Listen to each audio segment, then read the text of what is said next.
Welcome to another Conspiracy Class video. This time we're looking at North Korea and asking the question, is North Korea dangerous? Now, why are we asking that question? Basically, it's been in the news quite a bit regarding the nuclear ICBM missile test, the fact that they can now hit parts of America, and things seem to be heating up. But for me, there's not enough attention on it. You see the odd snippet when they keep firing a missile and people panic a little bit, but as soon as that little bit of a news story's gone, then everything dies down. And North Korea is often portrayed as this dictator run country by somebody who's bat crazy, and nobody really takes them seriously. But let's look at the facts here and just ask, does North Korea pose a genuine threat to the world? So let's look at the basics. First of all, Korea as a country is split into two, and that's North Korea and South Korea, and it sits just below China on the world map. Now, South Korea is a westernized democratic republic where there's a lot of prosperity with blue chip companies. They export to all parts of the world with companies like Samsung and Kia, whereas North Korea is run by a dictator. Now, it's actually called the Democratic Republic of North Korea. However, it is run by one guy, and we'll talk about him later on. But North Korea sits just below China, and that's important because China is North Korea's biggest ally in terms of wealth. They are the biggest exporters of goods from and to North Korea. So financially, North Korea sit in a very, very comfortable place. However, the distribution of wealth within North Korea is definitely not fair. I mean, we've got the dictator at the top. You've got 75% of people without electricity. The unemployment is massive. You have to do 10 years in the army. It's not a very friendly country. You're not allowed to leave. You'll actually be hunted and shot. There's a recent video come out regarding that. So North Korea as a whole isn't a place you get to go. And the media is blocked there. I mean, they tell their own people that they've won the World Cups and that they win all the sporting triumphs in the Olympics. They seem to think that the outside world doesn't exist, and if you're in North Korea, you have to believe what you're told. If you go against the lead, if you say anything bad, you can be jailed for it and you can be killed for it. So when we're talking about a dictatorship and how what much of a stronghold one person has on a country, you'll be far pressed to find anything worse than North Korea. So let's take a look at the guy that sits at the top of this tree. His name, Kim Jong-un. You've definitely heard of him. He's part of the family of the Kims, and they're very, very powerful. They believe in superstition. Every one of them's been born under a double rainbow, and they assume complete control. What they say goes. And yes, you'd be pretty much on bang on the note if you were to class them as batshit crazy. But we laugh at these people. We think it's almost like a spectacle that's going on, a bit of a sitcom, but he poses a real threat. This guy has a massive military, a huge military, which we'll take a look at. He does have the money to put into the military to progress it, hence why he's been after nuclear weapons and an ICBM enough to reach America. And he really does have something against America, and I'll explain a little bit about that why. But this is his main target. He's not really interested in the UK. He's not really interested in the West. It's not that type of thing. It's simply against America. However, the consequences of this little feud is getting more and more apparent and could lead to people say another world war, but I think it could be something greater. So why does this guy hate America so much? Well, to answer that question, we've got to go back through history and just look at a major conflict that happened within Korea. After the Second World War, Korea was split by two major superpowers, and that was the Soviets in the north and the Americans in the south. And there was a clear divide within the country, and this resulted in a Korean War. It just basically caused absolute chaos, and millions of people died. 3 million South Koreans and 1.9 million North Koreans.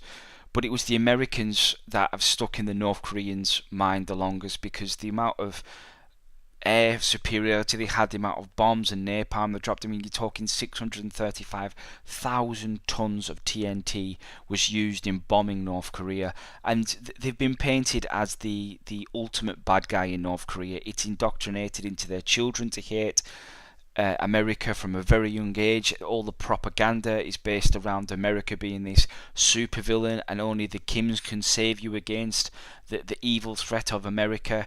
And it's continued from there, really. And they have an absolute belief in this. They're not allowed to believe anything else. This is what keeps the Kims in power, and this is what really fuels this rage and ideology of let's get the best weapons we can and take on America. But is that the best choice?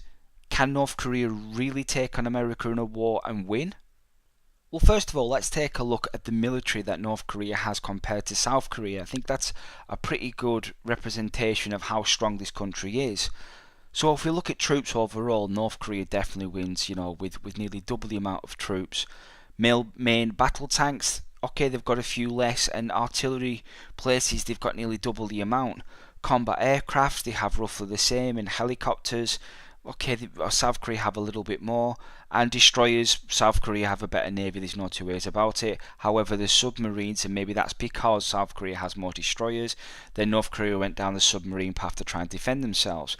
But both countries have a strong military, and I think within the index of the military of the world, North Korea, depending on which statistic site you look at, often appears within the top 10, and in others can appear above number 20. So it really depends on which statistical sheet you're looking at. But to give you an idea, this is kind of the amount of firepower that North Korea has as an army, as a fighting force.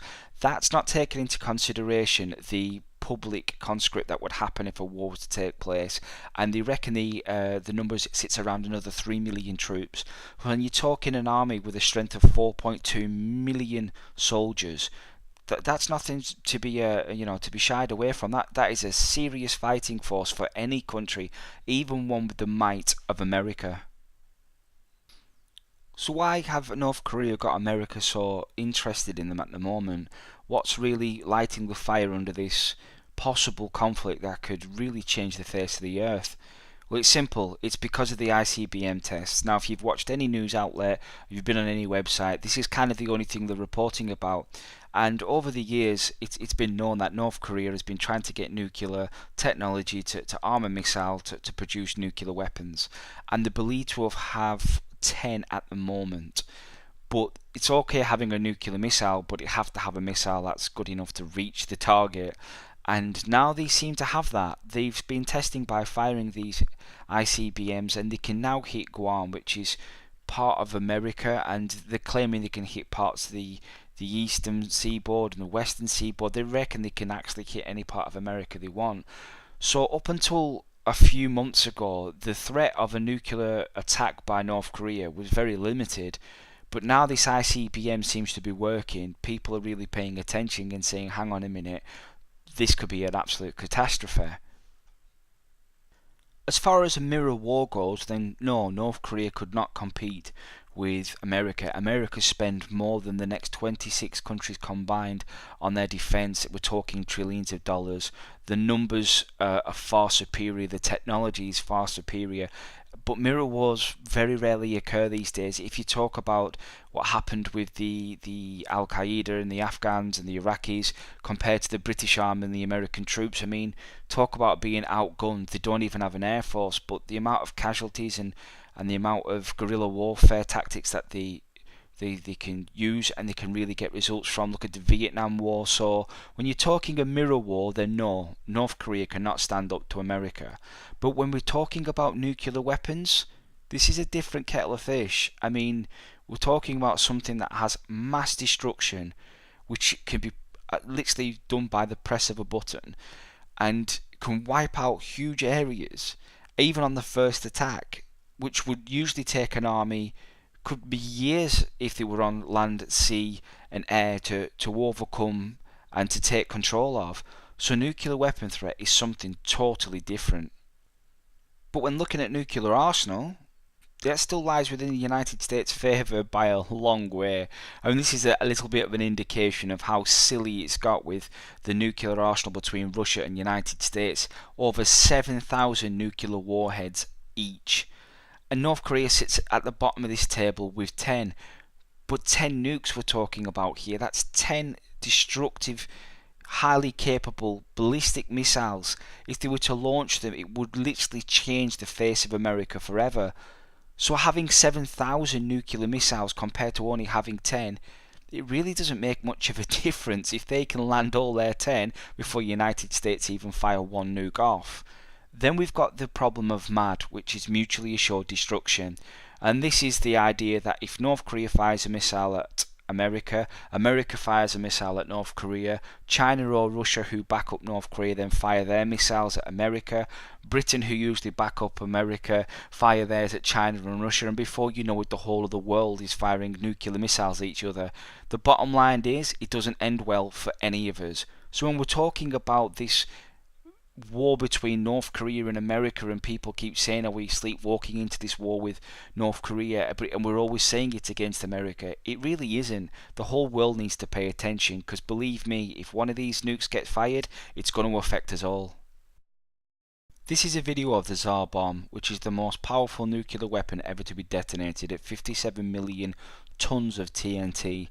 Now this was back in 1961. Imagine the power of nukes in modern age. It would be terrifying to find out how powerful they are now. Just sit back and watch the destruction happen.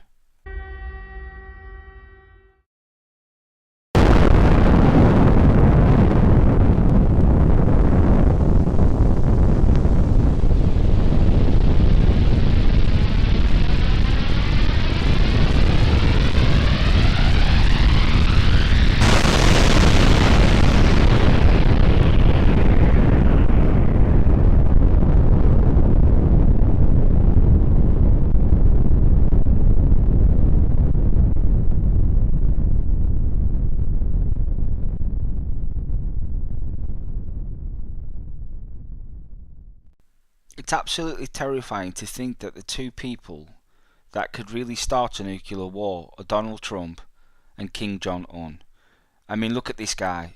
Whether you're a fan of him or you hate him, would you trust him with a nuke? I certainly wouldn't. And if you look at the comments he's been making regarding what's been happening in North Korea, they're not exactly tactile. They're pretty much prodding somebody with a stick and pulling funny faces at them and egging them on to do it. I mean, diplomacy doesn't come into Donald Trump's head, it really doesn't. So when we're asking if North Korea is dangerous, should we really be asking, is America making North Korea dangerous? Are they really poking the bear? And if he does launch something towards America, should Donald Trump be held accountable? Did he do everything he could to stop it? Did he hold out a diplomatic hand?